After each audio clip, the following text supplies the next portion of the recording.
اب آپ کی باری ہے اور آپ کے فن سے ہم محظوظ ہوں گے۔ آپ کو اپنے فن، اپنی یادداشت، اپنے حسن تلاوت کا مظاہرہ کرنا ہے۔ جی، اس سے پہلے کہ میں اور چند باتیں کہوں، میں آپ کا زیادہ وقت نہیں لوں گا، لیکن چند گزارشات طلبہ عزیز سے ہے۔ ایک تو یہ کہ مساہم نمبر کی جو ترتیب ہمارے پاس ہے تو وہ بالترتیب آپ کو نہیں بلایا جائے گا۔ ہو سکتا ہے کہ 140 50 سب سے پہلے آ جائے اور 101 کل آئے، تو اس لیے آپ سے گزارش ہے ہماری کہ آپ دلجمی کے ساتھ بیٹھیے، سنیے، اپنے ساتھیوں کی حوصلہ افزائی کریے، کیونکہ یہ مجلس سراپا عبادت ہے۔ قرآن کریم کا سننا عبادت ہے، قرآن کریم کا پڑھنا عبادت ہے، قرآن کریم کا سمجھنا عبادت ہے، قرآن کریم پر عمل کرنا عبادت ہے، قرآن کریم کے پیغام کو عام کرنا عبادت ہے۔ قرآن کریم سے ہر طرح کی وابستگی اللہ کے ہاں عبادت ہے، اللہ کے ہاں مقبول ہے۔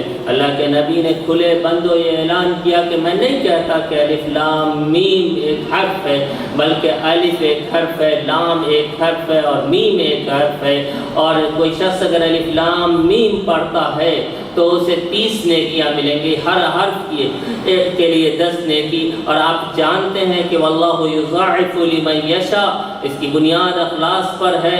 اللہ کے یہاں صرف اخلاص کا سکہ چلتا ہے، اللہ کے یہاں دو رنگی نہیں چلتی ہے۔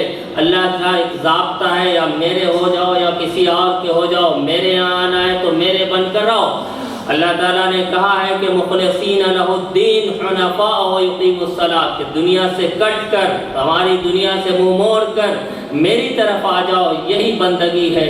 توحید تو یہ ہے کہ خدا حشر میں کہہ دے، توحید تو یہ ہے کہ خدا حشر میں کہہ دے یہ بندہ دو عالم سے خفا میرے لیے ہے۔ تو اللہ چاہتا ہے کہ میرا رشتہ قائم کرنا ہے، مجھ سے دوستی کرنا ہے تو دنیا سے دوستی توڑنی پڑے گی۔ ایک چلے گا تو جو جتنا مخلص ہوگا اللہ کے کام میں، اللہ کے کاج میں، اللہ کے عمل میں، اللہ کے راستے میں، اللہ تعالیٰ اسے بڑھا بڑھا کر دیتا ہے۔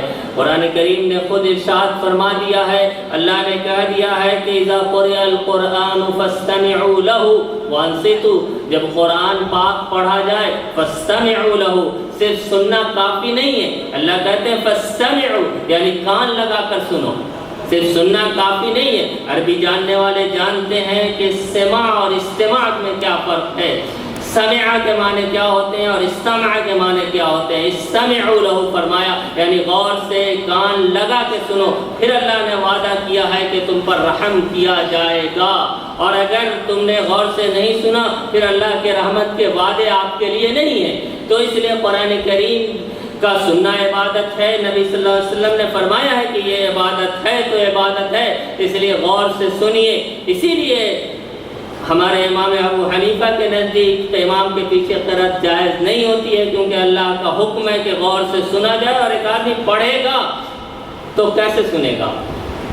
یہ تو بہت بری بات ہوگی کہ ہم قرآن کریم کی تلاوت ہوتی رہے اور ہم بات چیت کرتے رہیں، ادھر ادھر کھیلتے رہیں، موبائل گیم کھیلیں یا ویڈیوز سنتے رہیں، یہ اچھی بات نہیں ہوگی اور یہ طالب علم کی شان کے خلاف ہے۔ اللہ نے کہا ان قوم اتخذوا هذا القرآن مہجورا، یعنی کہ رسول اللہ کہتے ہیں کہ رسول قیامت کے دن یہ مقدمہ، یہ مرافعہ، یہ کیس درج کریں گے اللہ کے حضور کہ یا رب ان قوم اتخذوا هذا القرآن مہجورا، کہ اے خدا بندہ، اے رب العالمین، میرے قوم نے اس قرآن کو چھوڑ دیا، اکثریت نے پڑھنا چھوڑ دیا، کسی نے تلاوت کرنی چھوڑ دی، کسی نے ناظرہ بھی نہیں سیکھا، کسی نے ناظرہ پڑھا تو حفظ نہیں کیا، کسی نے حفظ کیا تو اس پہ عمل نہیں کیا، کسی نے سمجھنے کی کوشش نہیں کی، جبکہ اللہ تعالیٰ بار بار دعوت دیتے ہیں کہ افلا یتدبرون القرآن ام قلوب اقفالها، کیا قرآن پر غور و فکر نہیں کرتے، کیا اس میں سوچتے نہیں، تمہارے دلوں پر تالے پڑ گئے؟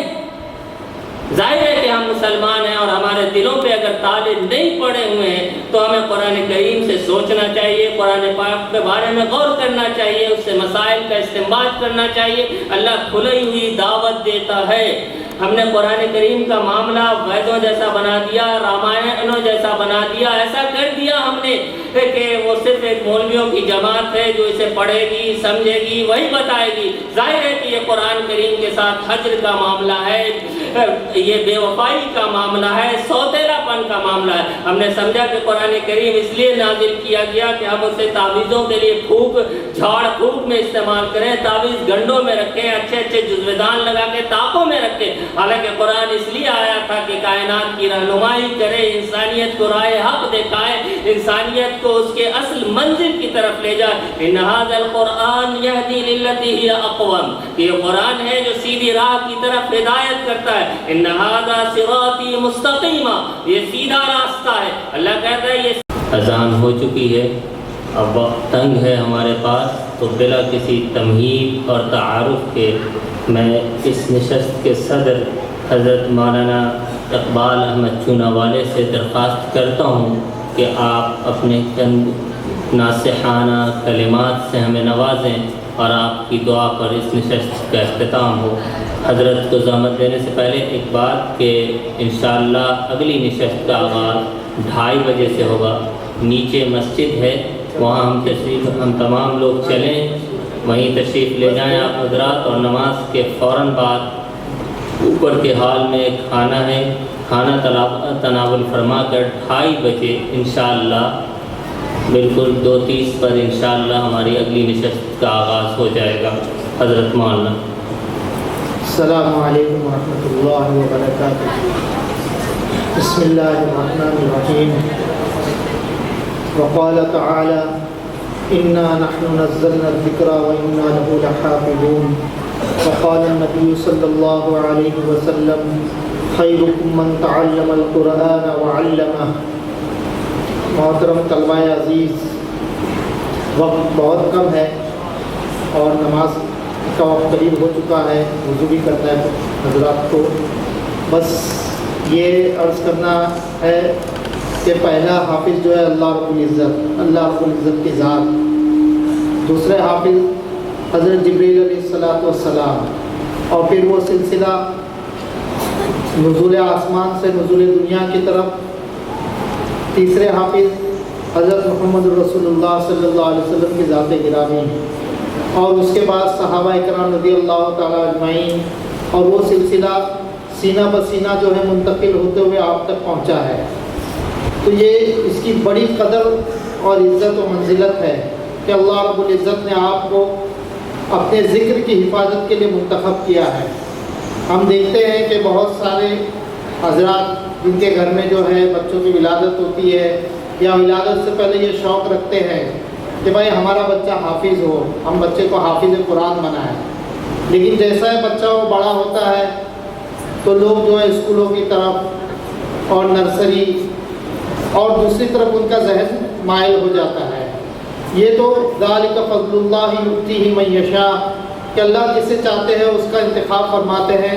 تو آپ جو ہے اللہ رب العزت کے نزدیک جو ہے منتخب لوگوں میں سے ہے، تو اس کی قدر کرنا چاہیے۔ وقت بہت کم ہے۔ دوسری بات یہ عرض کرنی ہے کہ جو طلبہ عزیز جو ہے اس پروگرام میں جن کا نام نہیں آیا یا جو کامیاب نہیں ہو سکے، انہیں حوصلہ رکھنا چاہیے اور آئندہ کے لیے اس کے لیے جو ہے کوشش کرنا چاہیے کہ آئندہ مسابقہ میں ان کا نام آئے اور وہ اعلیٰ نمبرات سے کامیاب ہو۔ بس میں ان الفاظ کے ساتھ مختصر وقت ہے اپنی بات کو ختم کرتا ہوں، اور ادارہ دارالسنہ کے جو منتظمین ہیں اور حضرت مولانا شاہد صاحب دامت و برکاتہم کا بہت ممنون و مشکور ہوں کہ متعزز کو جو ہے یہاں آنے کے لیے دعوت نامہ پیش کیا، اور آپ کی اس خدمات کو جو ہے اللہ قبول فرمائے اور اس شہر کے لیے اور پورے عالم اسلام کے لیے خیر و برکت کا باعث بنائے۔ دعا فرمائے کہ اللہ تعالیٰ ہمارے گناہوں کو معاف فرمائے، ہمارے اس مجلس میں آنے کو قبول فرمائے، جو پڑھا جا رہا ہے سنا جا رہا ہے اسے قبول منظور فرمائے، اور اس ملک کے اندر، اس شہر کے اندر اور پورا عالم اسلام کے اندر جہاں کے مسلمان پریشان حال ہے ان کی پریشانیوں کو دور فرمائے، بیمار کو شفا کلیہ عطا فرمائے۔ مولانا شاہد صاحب نے کچھ حضرات کے نام بتایا جو کافی علیل ہے، مولانا سالم صاحب دامت و برکاتہم بھی علیل چل رہے، تمام اکابرین اہل اللہ جو بیمار ہے اللہ سب کی عمر میں خوب خوب برکت عطا فرمائیں، اور ہمیں اپنے دین کی خدمت کے لیے قبول و منظور فرمائے. وصلی اللہ تعالی علی خیر خلق محمد وعلی آلہ وصحبہ اجمعین برحمتک یا